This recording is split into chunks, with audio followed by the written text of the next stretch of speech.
Good morning. Today's panel is about technological advancement. It's about innovation. It's about good things that come with technological advancement and innovation, and it's about some important challenges, particularly challenges for the most vulnerable, for the marginalized, challenges that are related to inequality. Today at the panel we have a group of distinguished colleagues. Our keynote speaker, Rafael de Hoyos, is a program leader at the World Bank, responsible for human development in European EU member states. We have Ana Valero, Director of the Growth Program at the Center for Economic Performance, Deputy Director for Program on Innovation and Diffusion, and Distinguished Policy Fellow at London School of Economics. And we also have Yianna Hormova, Deputy Governor of the Hellenic Public Employment Agency, DYPA. So we will hear from Rafa, who has done some stellar work on future of work in Europe, has digged deeper into technology, innovation, and its impact of inequality, and then we will ask our panelists to reflect upon the presentation. Rafa, over to you. Thank you, Goran. I prepare a presentation with the context that will allow us to have hopefully a fruitful discussion. So if somebody can put up my presentation, please. Thanks. So the context that I will be talking about is loosely based on this report that we published late last year in November. And I want to just use this opportunity to send three broad messages. The first one is the EU is facing important economic challenges. And I'll just walk you through what I think are the most important economic challenges facing the EU. The first one has to do with stagnant productivity. When you see what happened since 1990 with the GDP per worker in the EU and you compare it to the US and the rest of the world, you can see that the EU is falling behind. The second challenge is rising income inequality. Over the last 20 years, in 19 out of the 27 EU member states, the Gini coefficient, a measurement of inequality, is showing an increase. Another way of seeing this challenge of rising inequality is what has happened to the share of incomes that is going to the top 1% of the distribution, to the richest 1%. And what has happened is that it has gone from around 8% to more than 12% again in the last 20 years. Those are, in a nutshell, the economic challenges that are being faced in Europe: stagnant productivity, rising inequality. This is also compounded by, or related even, to political challenges. So there is evidence showing that the rise of income inequality, increases in income inequality, is related to an increase in political polarization. And there is this very nice paper by David Author showing that the election of Donald Trump of 2016 is related to both globalization and technological change that was affecting blue-collar workers in the US. So this increase in political polarization is also related to what is happening to the perception of inequality, which is perhaps even more important than what is happening to actual income inequality.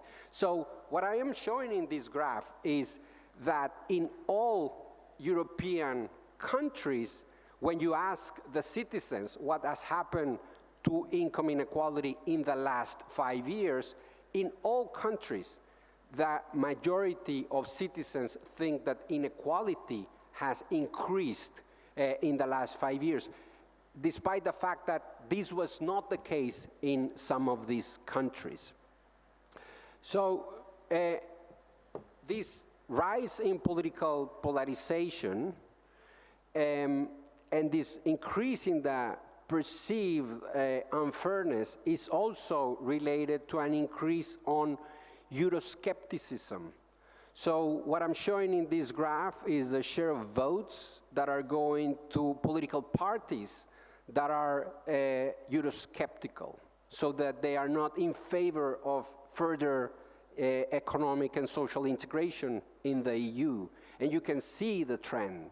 So this is very much corresponding. I'm not actually claiming any causal link there, but it corresponds a lot with what has happened in the economic sphere. So there's stagnant productivity, rising inequality, rising perception of inequality, rising political polarization, and Euroscepticism. Now, that was the second message. The third message is what will happen in the future. And the future, at least when it comes to labor markets, the future will be driven by technology. And what our report is showing is that technology can increase productivity, but it will also increase distributional tensions. And what do I mean by distributional tensions? Well, the first one is how much of GDP goes to capital versus how much goes to labor. So we show that technology is being adopted more by larger firms in Europe, and these larger firms, when they adopt technology, they become more productive and even larger. So this leads to an increase in market concentration, and an increase in market concentration means more income going to capital and less of a share of income going to labor. So that's the first distributional tension. The second distributional tension that we show in the report is that of the share of income that is going to labor, more will go to individuals with high levels of education, particularly those with a university degree, and less so will go to workers with low levels of schooling, including those with a vocational education and training degree. So what we show in the Future of Work report is that the vocational education and training systems in Europe are not up to the task, are not up to the challenge of keeping up to the dynamism that we are seeing in labor market demand, because it's very much driven by technology. Technology is changing at an accelerated pace, and the vocational education and training systems are not adept to all these changes. So that's the context. Economic challenges related to stagnant productivity and rising inequality. Political challenges related to rising polarization and Euroscepticism, and looking at the future, a labor market and an economy driven by technology that could make things even worse. So the question that we want to delve into is, can we think about a strategy or a policy that will allow us to reap the benefits of technology, so that is increasing productivity, increasing GDP, without bearing the cost in terms of rising income disparities? Thanks. Over to you, Goran. Thank you, Rafa. We have an easy question for Anna and Yianna. So, what policy do we need to address these challenges? So, Anna, if you allow, let me start with you. We heard about the future will be driven by technology. We heard about enormous challenges that may pose, particularly for the most vulnerable, for the marginalized, for people in rural areas, etc. We heard about the challenge. We heard about also the systems across Europe for vocational training and education are not ready to adopt quickly. So, what is the role of the state in directing innovation and benefits of innovation to the most marginalized? How do we prepare the next generation to reinvent themselves? And there was this interesting work by Italian economist Mariana Mazzucato, who used flying to the moon example to say, okay, That was a time of unprecedented innovation, okay? And it was all orchestrated by the state actors.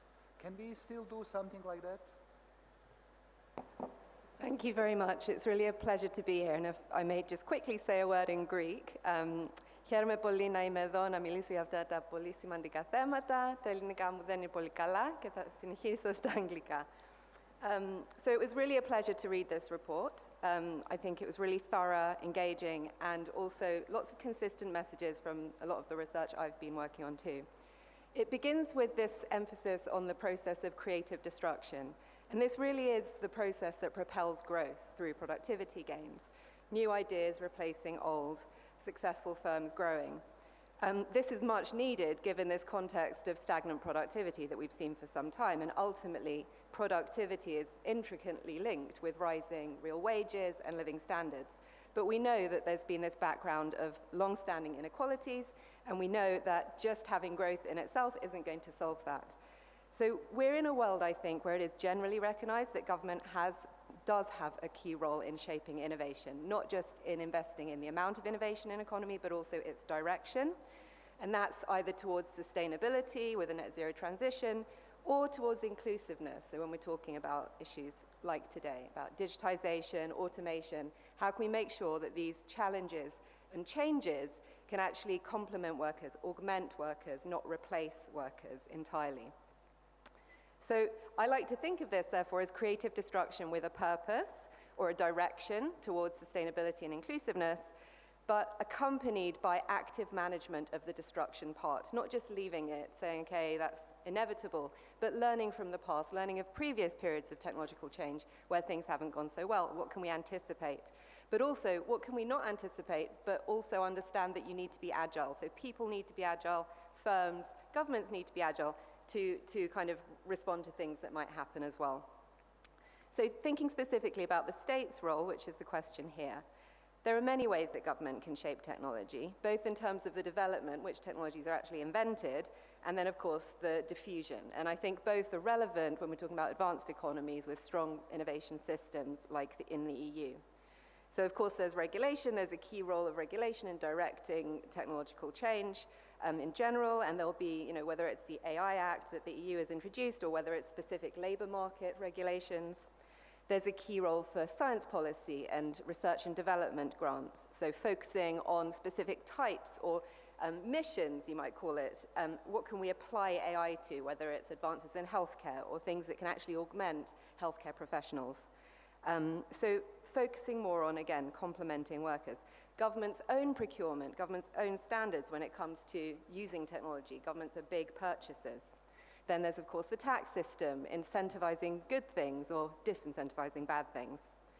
Worker voice and representation, education and skills policy, I would argue, vocational education and training, but also right from the beginning of education, young people understanding how to be adapting to these changes through schools, keeping the routes open for disadvantaged kids into higher education, and then, of course, through lifelong training. So just to conclude, I mean, missions, I think there's a strong role for missions. There are many missions that we should be thinking about, whether it is addressing the climate crisis and whether it is dealing with what is often termed the fourth industrial revolution and doing that in a successful way. You can think of a mission as all of those types of policy areas being coordinated, pointing in the same direction, clearly articulated by governments so that industry and all stakeholders actually understand that and therefore can make decisions and investments based on that understanding.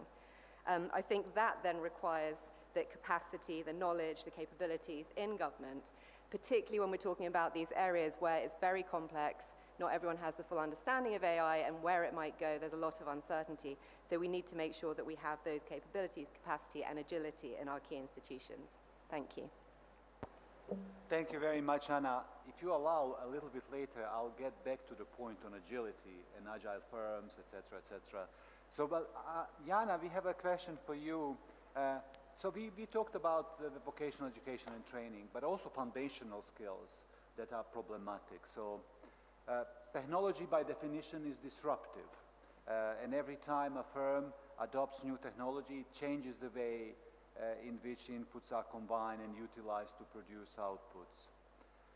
So vocational education and training systems have to have the daunting challenge of anticipating these technology-driven changes and adjusting the skills that the people are bringing to the labor market to demand. So how is DYPA dealing with this challenge? DYPA, for those of you who do not know, Hellenic Public Employment Agency.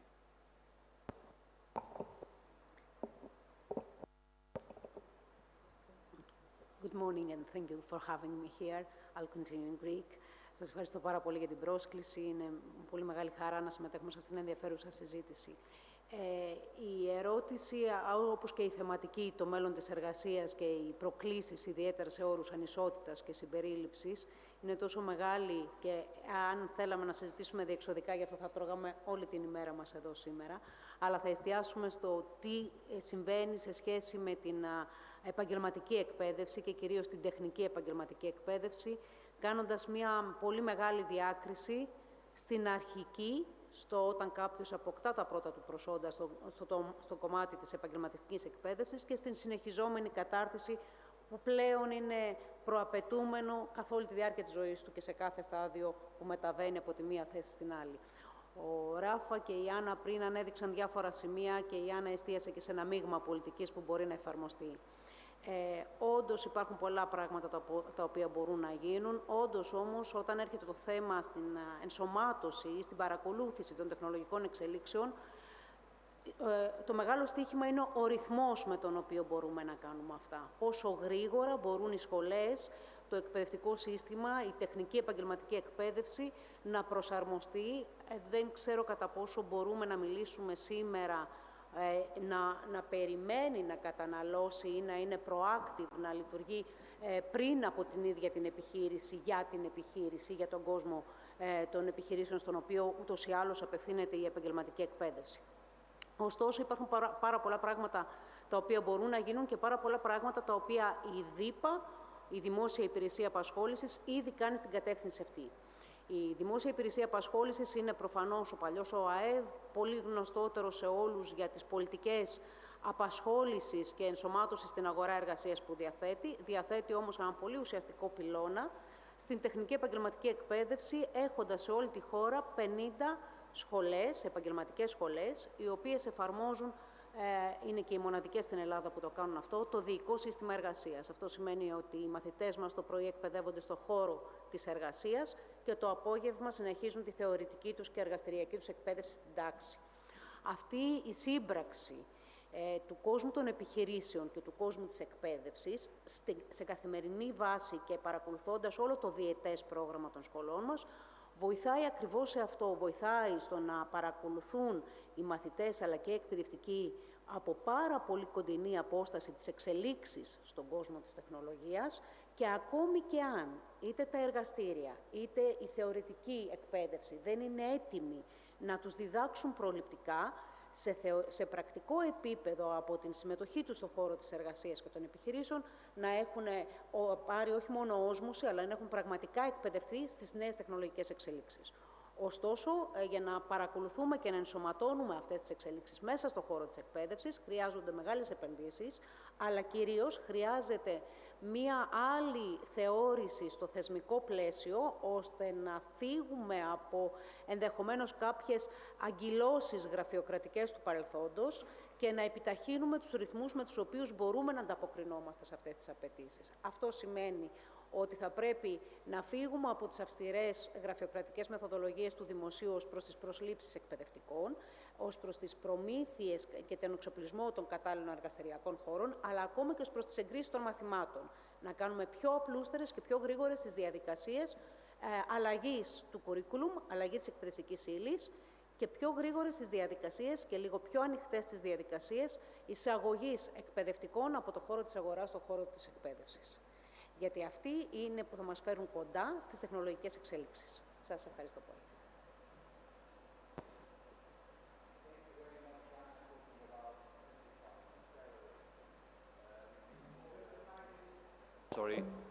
Talking about simplifying, accelerating, reducing bureaucracy, brings us to the topic of agility, and I'll get back to you, Yianna, on more. Rafa talked about large firms adopting technology faster, becoming even more productive, even bigger, etc., etc. Small and medium enterprises, micro enterprises are struggling in adopting technology as fast.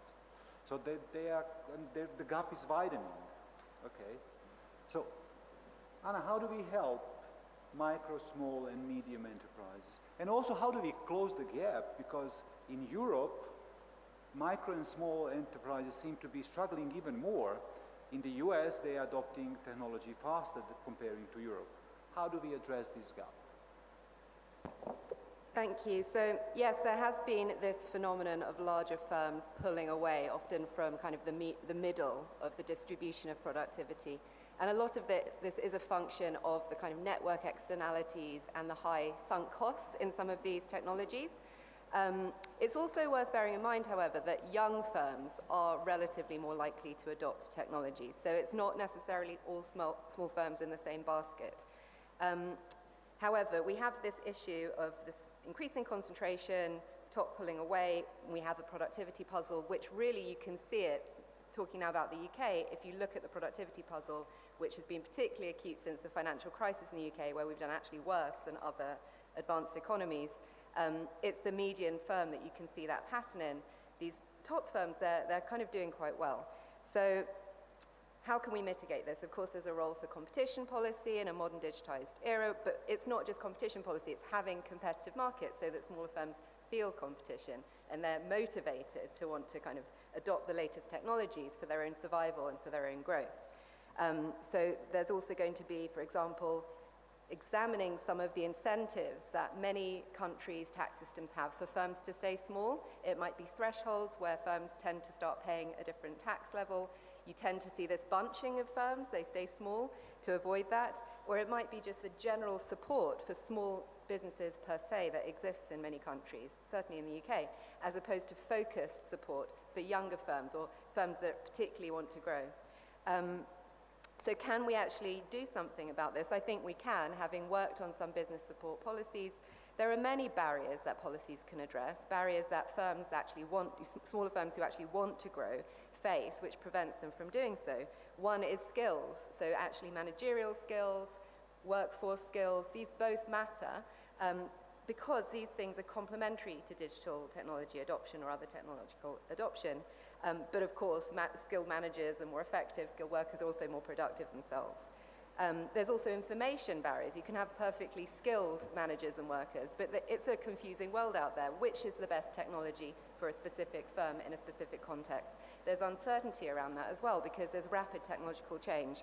There's financial constraints faced by smaller firms that justify things like grants or loans targeted to small, high growth potential firms. And of course, all the issue around the broader business environment, the supporting digital infrastructure, etc. I think fundamentally there are different views on this, but for me it's the balance between having the conditions in place to promote dynamism while also recognizing that within firm support, business support policies play a role, but they have to be well targeted. And I say this from the experience in the UK, which I think is similar in other countries. When you have these business support programs, it can be very hard to actually recruit firms in and keep them involved. And that's simply because small firms are often, the managers are incredibly busy. They're running their firm. It's hard for them to take time away to go and learn about new management practices or digital technologies. So you really have to target those programs and make sure that they're designed in a way that can actually appeal to businesses. And then by doing that, you can, there are many randomized control trials where we learn much more about what are the things that work for different contexts. Fantastic. Thank you very much for pointing out that this constraint of time, because in SMEs, one ingredient that they usually do not have is time to invest, to learn. And they need to learn painfully. Yianna, lifelong learning. I mean, in the time of technological advancement, we all need to constantly be able to reinvent ourselves. This is something, a term that Rafa has introduced, and we keep on repeating it. So not only new skills, but also foundational skills. And if you look at the PISA test in Greece, Greece did not do particularly well. So 80% of vocational education students are struggling with literacy and numeracy. So what can vocational system and education system do to address the challenges of the future? Καταρχήν, η τεχνική και η επαγγελματική εκπαίδευση στην Ελλάδα και όχι μόνο στην Ελλάδα, σε πάρα πολλά μέρη του κόσμου και στην Ευρώπη, είχε για πολλά χρόνια εγκαταλειφθεί και είχε θεωρηθεί δεύτερης προτεραιότητας εκπαίδευση. Αυτό και με την αφορμή του European Year of Skills, ενός έτους αφιερωμένου στις δεξιότητες, αλλάζει. Και αλλάζει πάρα πολύ γρήγορα, γιατί γίνεται όλο και περισσότερο αντιληπτό ότι η τεχνική επαγγελματική εκπαίδευση είναι στον πυρήνα της βιομηχανίας, είναι στον πυρήνα της αγοράς, και με την κατάλληλη διαμόρφωση και των εργαστηρίων αλλά και των δεξιοτήτων που πλαισιώνουν την εκπαίδευση, θα μπορέσει να παρέχει πραγματικά ένα μοχλό περαιτέρω ανάπτυξης στις προόδους της βιομηχανίας και της αγοράς και της ενέργειας.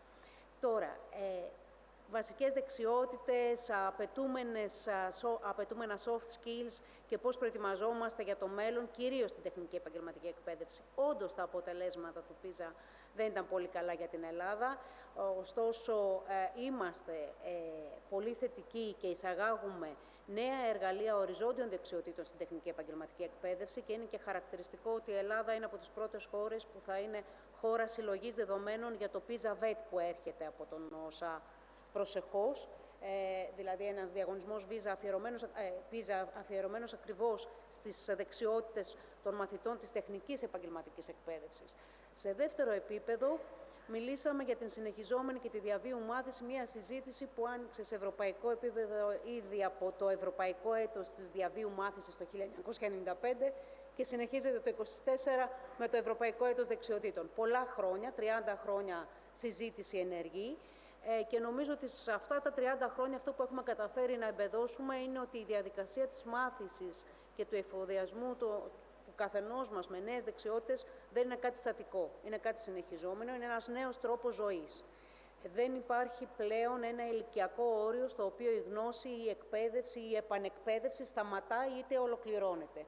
Είναι τόσο γρήγορος ο ρυθμός των εξελίξεων που αντίστοιχα πώς ανταποκρινόμαστε σε αυτό, ανταποκρινόμαστε με μικρής διάρκειας προγράμματα κατάρτισης και επανακατάρτισης. Πρέπει να πω χαρακτηριστικά ότι η Δημόσια Υπηρεσία Απασχόλησης υλοποιεί ήδη το μεγαλύτερο πρόγραμμα κατάρτισης και επανακατάρτισης του εργατικού δυναμικού που έχει λάβει χώρα στην Ελλάδα, ένα πρόγραμμα συνολικού προϋπολογισμού 1 δισεκατομμυρίου ευρώ.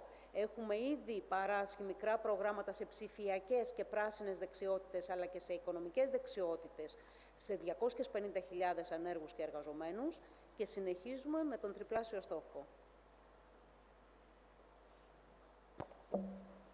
Tripling our objective, excellent. Rafa, going back to your original question. So you posed the challenge, we heard some way forward. What is the way forward that you would anticipate? Thanks, Goran. So let me leave you with three messages, thinking about the future, but these messages obviously won't have the solution, and I'm sorry to disappoint. I don't think anybody in this room will have the solution, but there are things that we can point out that should lead to reflection and maybe to policy implementation. And the first one is related to the need to reinvent the skills provision systems. So to reinvent education systems, to reinvent the active labor market programs. I think that the education systems that we have right now are designed with a different reality in mind.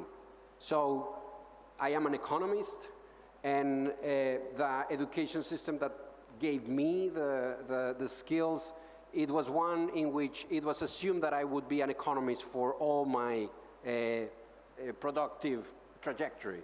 That is no longer the case. I think we should think about education systems that will provide young kids, like the guys sitting right here, just the tools that allow them to be economists at one period in their lives, and then if they want to be bloggers, or if they want to be YouTubers or any other profession, that they have the tools to reinvent themselves, because they will have the need to reinvent themselves, given the dynamism of the labor market.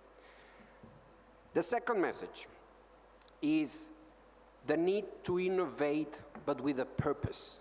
So far, most of the innovations that you see in the market, the purpose is just profit maximizing of firms. Well, that is good in itself, and it produces some social benefits, but I think we need the state, we need an active role of the state to innovate with a purpose, and the purpose should be a social purpose. The purpose should be to address social problems, address the most important challenges like the ones I was referring to in my initial presentation. And the third message is that we tend to talk about the future as if it was something already determined or already written. But the future is endogenous. The future is the outcome of what we construct right now through our ideas and through our policies. And I'll stop there. Future is the outcome of what we construct with our policy. Let us end on that one. Yianna, Anna, Rafa, thanks a million. We are right on time. Dear colleagues, hope you found this session interesting. Thank you.